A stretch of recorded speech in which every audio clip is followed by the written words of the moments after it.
Marco, Sean, don't look so surprised. I am surprised. I'm Surprised actually, that I actually made it to the. no, no, no, no. I know you're already in Europe, and I'm already kind of making my own plan for when we're gonna be in London. I'm wondering where are we gonna, you know, where are we gonna go and turn on the camera and do something stupid or talk about interesting topic. I'm I thinking like I want to being go stupid back in to London. Abbey Road this year and Abbey do Abbey Road do would be the good. second take that we did Second take last in year. Abbey Road. I think the Marshall factory would be cool. I haven't organized that yet. I'll have to do All that this right. week. All right. But Well, anyway, still music related, so it I'm is good with music that. related. It's Which good to get some music because our days are going to be filled with technology and cybersecurity. Obviously, this is a pre-event coverage of our presence in London at InfoSecurity Europe. So, we try to sprinkle a little bit of what else ITSP Magazine represent, which is technology and society as well. So right. we cover everything, cybersecurity, technology, and And society. I have a podcast on music and technology, There which you is go. why that topic keeps coming up. And funny enough, enough people in the industry, so it seems many people play Yeah. and either play or create music or connected to it in some way, which is quite incredible. I'll just throw this out there. Peter Garraghan, how are you? Hello, I'm Good. great. How are you? Very good. It's good to have you on. Are you? I don't know. Do you play Balron in the pub sometimes when you're in Ireland? If I have time to go to the pub, yes. I do play instruments, typically in There the you go. rooms of my own home. See, it There you always comes go. back. There's always music somewhere. There I is, love it. I love for it. sure. All right. So But we're we're not not here talking to about talk music today. about that. We're not here. Although AI, it's involved in music too. It's I don't gonna. know about that part, but okay, Yeah. let's move on. Well, that's a different conversation. But certainly AI is used in a lot of things in business. And so Peter has a session on at InfoSecurity Europe called "Can My AI Be Hacked?" And yeah, an intriguing question, of course, and excited to hear your take on all this and maybe tease out your session a little bit, Peter. But before we get into answering that question or teasing that question, because we want people to join you at the session, maybe a few words about some of the things you're up to at the university and what you do on a day-to-day basis as well. Sure, sounds good. So, I'm Peter. I am a chair professor in computer science at Lancaster University in the UK. I'm also a fellow of the Engineering Physical Science Research Council in the UK, which are a set of consulting fellows who specialize in certain areas of research in the UK. I also operate a university spin-out company called Mindgard. It's a startup in London that specializes in security for AI. I spent about a decade looking at cybersecurity issues within computing systems that use AI, so deep neural networks, looking at compiler security, network security, application security within AI. And then let me start with this question because, I mean, with the launch and uptake of ChatGPT, there's no question that AI has gotten a lot of attention from the media and from organizations all over the globe.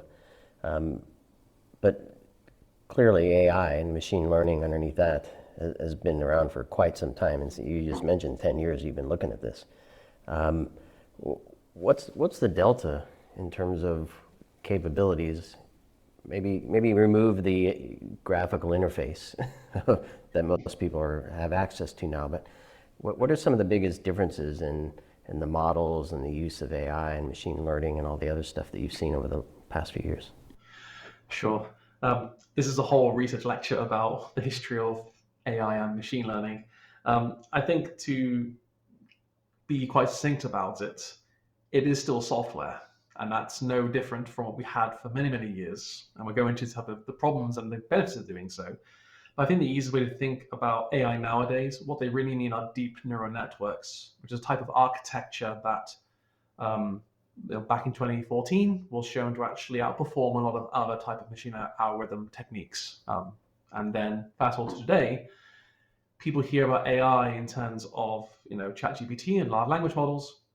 I'll go into shortly probably about a quick analogy of history. It's really important, but fundamentally, what's different about nowadays AI and true for all types that there's much more focus on generative AI, things that generate content. So generate words, predict words, and generate images.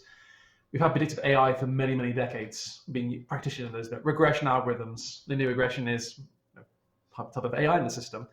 So one of the big differences now is that, yes, it's become pervasive, ubiquitous, and it has to become commoditized enough that the everyday person can now use it, as opposed to me downloading a library and trying to figure out how on earth do I do training, how on earth do I do my test training split. Now it's being kind of empowered by the users themselves to do the system. I think maybe to set the scene, I like to give an analogy of what happened in another technology where we are now. So cloud computing, I don't think people are going to deny cloud computing actually is pretty big nowadays. It's both from a market and it's used everything. Even this call, probably using the cloud to do so. The core technology that powered cloud was virtualization. Virtualization was actually invented in like the early 60s. The idea mainframe machines could do virtualize, but they only had 2 megabytes of memory. And they're saying, well, we haven't got memory, it's too expensive. Interesting. It wasn't until the x86 architecture was virtualized and memory became cheap enough, they say, okay, now critical mass, now we actually can scale this out and spin up machines and kind of have this scalability. And the cloud computing industry kind of really accelerated. Now it's everywhere. And all the pains in doing so as well. And we'll talk about security, but the house has security problems as well. Think of AI. The artificial neural network was invented quite a few decades ago. It wasn't until in 2014 that they could demonstrate that, yes, it could outperform other type of ML techniques. And it became cheap enough and scalable enough to get this thing trained on lots of internet data. In 2017, the paper All You Need Is Attention came out from Google Research, and that is the transformer architecture that underpins all type of LLMs and even what they call agents. And now it's flourishing. And it'll give it a few years' time, lots of hype about this space. Fundamentally, it'll become a very good technology underpinning things, but following exactly the same history and life cycle that you see in virtualization, that's a few decades to get where we are now. We think of AI modern nowadays, it's following a very similar trajectory. Well, that was a nice history overview. Very, very cool. And it connects to what I always think and point out when I talk about technology and society is you need the convergence of different technology and also the cultural mindset that can actually then spark that tipping point. And as you said, it becomes, it reached that critical mass where things are good. But obviously, we're talking about cybersecurity here. So among all the amazing things that can be a lot of good for us, well, those can be discussed as well, but we're not going psychological here. It comes with a lot of risk. And so why don't you tell us that part of that story? So, I'm not saying to be contrarian about it, but I spend a lot of time as a scientist trying to have an empirical view on things, or even trying to find something. I hypothesis, I test it. Does AI models have risk? Yes, but the risks are no more serious than any other type of risk in cybersecurity. The difference here is that people don't understand it as much as they should do. People have a habit of anthropomorphizing AI. It's not our fault. It's speculative fiction. It's human nature to do so. Mm-hmm. I haven't seen a new attack come from AI that you cannot see grounding in other types of cybersecurity attacks. And that's a good thing. We've been doing these type of things for many, many decades. So what type of risks in a model? Well, an AI model can do things such as it can generate bad output. That output could be information, or it could be instructions, commands to another system that will cause problems of market injection attack or data infiltration attacks if I do instructions that. I can inject bad code into the model itself and the artifact. And if it's opened up, I'm going to have a vulnerability in my organization. It can even range from, if the area is being used for detection, I can bypass and basically find blind spots. And for those who are security experts, this is not new source. We've been doing this for many, many years. But the difference of the AI is how you do it is different. So there's lots of analogies between SQL injection and prompt injection. We've been claiming SQL injection has been solved for decades, but it still happens all the time. Prompt injection has a lot of analogies, but how you actually do it is quite different. Two reasons. One is the problem with prompt injection is that the data and control plane and LLMs are the same thing. There's no separation, and that is problematic. The guys in Anthropic and Google tried, and they kind of abandoned it pretty quickly because it was too hard to do. I'm sure they will fix it at some point. And also means that the amount of combinations of instructions you could give and outputs is near infinite. And you're basically trying to rustle an API with natural language, and that's very, very complicated. So when you think of risks of models, I always say to people I talk to, whether it's governments, which I support, but also people I work with and scientists and even customers, replace the word AI with software and ask questions like, what's my risk? The answer is yes, there is a risk. The difference is there are some nuances in new technology. And maybe the last example I give you is, given the AI itself is intrinsically opaque and stochastic, it's very, very random, but I can't do code level SAST on a neural network. It's a bunch of matrices and numbers. I can't actually look at that code. So when a new tech comes out like AI, you have to think about how do my current controls apply and risks apply, and they do apply. The risks are still the same, the height matters differently. You need to update tooling, update training, and update playbooks. And every time this comes out, I think one of the problems is that because it's AI, people have very big claims and imagination of AI. I think they sometimes forget actually cybersecurity attacks in computing systems and data security still apply, but how they work in AI is slightly different. So I'm going to ask you this, because it's been a topic, debate might even, I certainly haven't argued this. I've certainly had some debates, which may be a little strong, but definitely conversations around this idea of you use the word infinite, use the word opaque, and to me, when I think of AI and the systems that are built around it, you create a world that's very hard to contain, very hard to describe. Here's what I expect it to do, here's what I expect it not to do, and I can kind of box that in and wrap my risk modeling around that in traditional software. When you drop the AI and the models in there and agents and all kinds of stuff, it seems to get unwieldy. And so the debate has been, is it, to your point, is it really just software? Or do we need to treat it differently with respect to how we manage risk and put our controls in place and write policies around it? So your thoughts on all of that? Sure. So one of the biggest differences is that the interfaces we communicate with AI is more natural language-esque as opposed to very rigid protocol-esque, and that introduces some confusion. But from my experiences, a lot of the attacks, I'm still relying on my experience of cybersecurity, system security, pen testing, and red teaming. But I need to figure out, in this case, I need to use certain different tactics.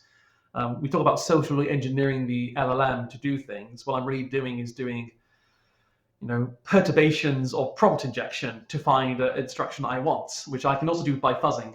That's all. This is the same analogy of that system. I think one of the important things in this space is, if we take a step back and think about software and AI, people have a habit, again, of anthropomorphizing, just throwing out basic AppSec principles applied to AI. So actually, a lot of problems could be fixed by just taking it seriously. But to your point at the beginning about how we build applications and systems. So normally, how we build these things is we start with nothing. We define a use case. We do an architecture. We think about the non-functional functional properties. We think of threat modeling, and we start building out our capabilities. Every time we add a new function or functional property, then we figure out, okay, this is actually good. So over time, the system gets more complicated, and eventually you'll miss something, and a security breach happens. So you're kind of building from the ground up, bottom up, build systems. And that's for fault tolerance, that's for security. The problem with AI, though, is that you're putting a software component that's crammed full of stuff you don't need. I have a component, let's say I have an application generate, all I wanted to do is write emails to me. That's what I want to do. I download a piece of software that can write songs, can write poetry, can do encoding, can do different languages. If I took a step back and said, I'm going to build an app from the ground up, I've crammed in 50 features I don't need, my product manager will say to me, why are you doing this? Because not only is it a waste of my time, but also you're introducing a huge bunch of new risks that I have to go test. So the difference here I've seen is, instead of starting from very basic and building things up and starting your testing threat modeling, you're taking this huge thing that has things you don't need and trying to cram it and trying to squeeze it into things you need. And that's more of the differences I've seen in terms of looking at risks within AI systems. You've got 9 of the stuff you don't need, and then the attack can get that out of the system and cause problems. Right. Does agentic AI maybe help in that sense, where you're purpose building and maybe blocking stuff? Sure. So again, to cut through the hype and market in this space, software agents are a new concept. We've had software agents for 20 years, 25 years. We've had RESTful services. Service on architecture has been around a long time. The difference now is that we can put transformer architectures within software agents, And now instead of having very well-defined APIs that I have to test for SOAP or REST, it's using natural language. That makes it much more complicated. But fundamentally, the attacks are still the same. I was at B-Sides and RSA, a lot of discussions about agentic AI security. And I looked at the architecture thinking, they just slapped the word agentic in front of everything. Agentic prompt injection, agentic evasion, agentic poisoning. I was like, actually, what is the difference here? It's still a transformer. It's still capability. So actually, the techniques of attacks are the same, but the difference is the use case is slightly different. So in agents, we typically talk about action. So agents are a strategy to do action. So I give the analogy of a bus and an F1 car are the same thing in principle. They have engines, they have wheels, they have 4 of them, I hope. But the type of attacks and threats you're going to prioritize are different. So in agents or agentic workflows, you're also going to use attacks, but they'll be specialized against it versus an agent system or AI model system of attacks. You prioritize different type of risks and threats based off this. But the difference really agents is software agents are a new concept, but with the use of natural language and the use of agents is to do action. The type of things you worry about, like tool calling or instructions to other tools, becomes much more of a threat versus my LLM that's in my local machine with no internet access. The threat modeling and attack surface is very, very different. Wow, I think this could be easily a 45 minutes to an hour conversation, because I mean, hence the session. Let's get to the session, and again, I mean, this is something we should definitely go deeper into, because I feel like we're just going the wrong direction, as we often do, because marketing also. Let's just add stuff to it. Then eventually we will remove it. We hype what we can do and what we cannot do instead of be careful. So tell me a little bit more about where are you going to focus amongst all of this in your presentation? Sure. So I'm presenting InfoSecurity Europe. That will be on the 4th of June. And I think it's on the cyber strategy stage, about 425, I think. Can the model AI be hacked? The answer is yes. Facts are coming, but no, seriously, you should come along and actually I will explain why it is and actually what is nuanced about it. I think the main takeaway is that as a cybersecurity practitioner, a lot of your skill sets will apply. You understand these things conceptually. The techniques are different. And I want to try and explain that, why is it different and how is it the same? And we've been through this before. We've seen a new tech comes out, and the analogy I give people is, think of a giant sieve full of flour. When a new tech comes out, people claim to do everything. Virtual cloud could do everything. Everything should be cloudified. It'll make everything great. What we did is we got a sieve and shuffled it. A few pieces stayed, and each of those pieces became billions and billion-dollar industries. And we focused the threats on because they're serious. In the world of AI, people are claiming it does everything. And you shuffle the sieve, 3 or 4, maybe 6 things will come out, and they'll be worth a lot of money. But what I want to do in this space in my presentation is talk about what are the type of actual risks that I see on the day-to-day basis and attacks that we launch and we find from research in the company, talk about the grounding of why it happens, and kind of give reassurance by saying that if you're a cybersecurity practitioner, it's not magic, it's still software, but you need to update your training tools and playbook. And I will try to give some actual examples, because the other problem in this space is people talk very conceptually about problems, don't actually give you a lot of systems level problems. Here's actual attack we can show off. So hoping in the presentation I could demystify some of the concepts, actually show what's happening on the ground today. And who are you speaking to there? Because clearly there's cybersecurity operations, which you can have endpoint management, network management, data management, and protections around all that. Then you have the detection team, and then the response team, perhaps, and the SOC. And then you have the rest of the business who, by the way, can deploy all this stuff without including security. So are you speaking to practitioners in security? Are you speaking to line of business owners? Who's the best target for what you're presenting? And I speak to pretty much everybody, I think, in this space, because again, people get their imaginations captured by AI and kind of actually overlook pretty common problems that in terms of risk. So let's pick a random example. So think of guardrails. That is a very common phrase, because I'll use a guardrail, it's fine. That you say to them, would you rely on a web application firewall or WAF to secure your organization? Saying, no, that's a silly idea. So, well, same thing for AI. You can't just slap a guardrail and say it's okay. There's a whole bunch of other problems involved from a system security, risk compliance, there's a whole bunch of issues about that. When I talk to data scientists who love getting AI to do high performance, high quality things, not only trained in risks, they think about risks and societal risks. Actually saying to them, actually, I can use this to do market injection and then like connect to a system. That's all the problem. They, I didn't think about that. When I talk to business leaders about this, I say to them, take a step back and say you have an asset that you can't evidence risk, you can't find vulnerabilities, you have no tooling, and you're kind of not applying your basic controls to this. Why are you doing this?